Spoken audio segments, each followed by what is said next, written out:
ಬುರ್ಖಾಧಾರಿ Muslim ಯುವತಿಯಿಂದ ಶಿವನಿಗೆ ಜಲಾಭಿಷೇಕ.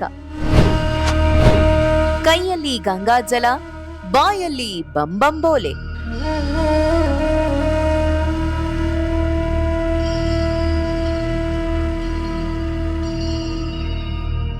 ತಲೆಯ ಮೇಲೆ ಬುರ್ಕಾ ಇದ್ರೂ ಹೆಗಲ ಮೇಲೆ ಸನಾತನ ಧರ್ಮದ ಪವಿತ್ರ ಕಾವಡಿ ಇದೆ.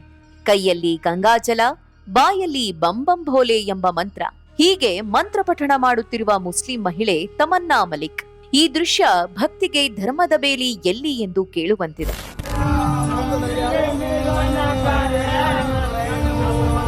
ಮುಸ್ಲಿಂ ಯುವತಿಯ ಸನಾತನ ಭಕ್ತಿ ಎಷ್ಟು ಗಾಢವಾಗಿದೆ ನೋಡಿ. ಒಂದಲ್ಲ ಎರಡಲ್ಲ, ಸರಿಸುಮಾರು 184 ಕಿಲೋಮೀಟರ್ ನಡೆದಿದ್ದಾರೆ.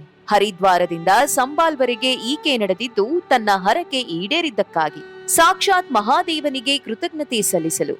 ಕಾಲಿಗೆ ಬಿದ್ದ ಗುಳ್ಳೆಗಳನ್ನು ಲೆಕ್ಕಿಸದೆ ಬುರ್ಖಾ ಧರಿಸಿಯೇ ಹರಿದ್ವಾರದಿಂದ ಗಂಗಾಜಲ ತಂದಿರುವ ಈಕೆಯ ಭಕ್ತಿ ಅನನ್ಯ. ತಮನ್ನಾ ಮಲಿಕ್ ಅಂತರ್ಧರ್ಮೀಯ ವಿವಾಹ. ಇಲ್ಲಿಲ್ಲ ಅವರಿಗೆ ಯಾವುದೇ ಕಟ್ಟಳೆಗಳು.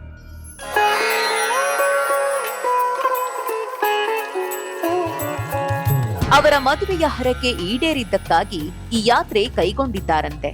ತಮನ್ನಾ ಮಲಿಕ್ ಮುಸ್ಲಿಂ ಮಹಿಳೆ ಮದುವೆಯಾಗಿದ್ದು ಅಮನ್ ತ್ಯಾಗಿ ಎಂಬ ಹಿಂದೂ ಯುವಕನನ್ನ. ಮದುವೆ ಯಾವುದೇ ತೊಂದರೆಗಳಿಲ್ಲದೆ ನಡೆದರೆ ಹರಕೆ ತೀರಿಸುವುದಾಗಿ ಬೇಡಿದ್ದರಂತೆ. ಅದೇ ರೀತಿ ಮದುವೆಯು ಸುಸೂತ್ರವಾಗಿ ನಡೆದಿದೆ. ಈಗ ಶಿವರಾತ್ರಿಯ ಪವಿತ್ರ ದಿನದಂದು ಹರಕೆಯನ್ನ ತೀರಿಸಿದ್ದಾರೆ. ಈಕೆಗೆ ದಾರಿಯುದ್ದಕ್ಕೂ ಹಿಂದೂ ಸಂಘಟನೆಗಳು ಹೂಮಳೆ ಸುರಿಸಿದರು. ಸೋದರಿ ಎಂದು ಬರಮಾಡಿಕೊಂಡದ್ದು ಸನಾತನದ ಧರ್ಮತೆ ಸಹಿಷ್ಣುತೆಗೆ ಸಾಕ್ಷಿ. ಹಿಂದೂ ಪುರುಷನ ಮದುವೆಯಾಗಿ ಬಂದರೂ ಆಕೆಗೆ ತನ್ನ ಧರ್ಮ ಪಾಲನೆಗೆ ಕಟ್ಟಳೆಗಳನ್ನು ಹಾಕಿಯೇ ಇಲ್ಲ. ಆಕೆ ಕೂಡ ಬುರ್ಖಾ ಹಾಕಿಕೊಂಡೇ ತಮ್ಮ ಧರ್ಮ ಪಾಲಿಸ್ತಾರೆ. ತಮ್ಮ ಸ್ವಂತ ನಿರ್ಧಾರದಿಂದಲೇ ಈಕೆ ಹರಿದ್ವಾರಕ್ಕೆ ಪಾದಯಾತ್ರೆ ಕೈಗೊಂಡಿದ್ರು. ಈಕೆ ಹೆಸರನ್ನು ಕೂಡ ಹಿಂದೂ ಕುಟುಂಬ ಬದಲಾಯಿಸಿಲ್ಲ. ಬದಲಿಗೆ ತಮನ್ನಾ ತುಳಸಿ ಎಂದು ಕರೆಯುತ್ತಾರೆ. ಇವರಿಗೆ 2 ಮುದ್ದಾದ ಗಂಡು ಮಕ್ಕಳಿದ್ದಾರೆ. ಭಕ್ತಿಗಿಲ್ಲ ಧರ್ಮದ ಹಂಗು. ಸನಾತನದ ಶಕ್ತಿ ಅಪಾರ.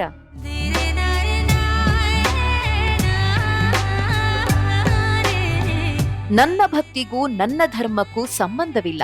ನನ್ನ ನಂಬಿಕೆ ಶಿವನ ಮೇಲಿದೆ. ಭಕ್ತಿಗೆ ಯಾವುದೇ ಅಡೆತಡೆ ಇರಬಾರದು. ಮುಸ್ಲಿಂ ಸೋದರಿಯರು ಕೂಡ ಶಿವನ ಭಕ್ತಿ ಮಾಡಬಹುದು ಎಂದು ತಮನ್ನಾ ಹೇಳುತ್ತಾರೆ. ಈ ಮಾತಿನ ಮೂಲಕ ಅವರು ಕೋಮುವಾದಿಗಳಿಗೆ ಮತ್ತು ಭಾರತವನ್ನು ವಿಭಜಿಸಲು ನೋಡುವ ಶಕ್ತಿಗಳಿಗೆ ಕಪಾಳ ಮೋಕ್ಷ ಮಾಡಿದ್ದಾರೆ. ಈ ಯಾತ್ರೆಯು ಸೂಕ್ಷ್ಮವಾಗಿರೋದ್ರಿಂದ ಮತ್ತು ಸಾಮಾಜಿಕ ಜಾಲತಾಣಗಳಲ್ಲಿ ವೈರಲ್ ಆಗಿದ್ದರಿಂದ ಪೊಲೀಸರು ಅವರಿಗೆ ಸೂಕ್ತ ಭದ್ರತೆಯನ್ನು ಒದಗಿಸಿದ್ದರು. ಭಜರಂಗ್ ದಳ, ವಿಶ್ವ ಹಿಂದೂ ಪರಿಷತ್ ಕೂಡ ಆಕೆಗೆ ಕಾವಲಾಗಿ ಹೆಜ್ಜೆ ಹಾಕಿದೆ. ಸನಾತನ ಧರ್ಮ ಅಂದರೆ ಕೇವಲ ಪೂಜೆಯಲ್ಲ, ಅದು ಜೀವನ ಪದ್ಧತಿ ಎಂಬುದಕ್ಕೆ ಈ ಘಟನೆಯೇ ಸಾಕ್ಷಿಯಾಗಿದೆ.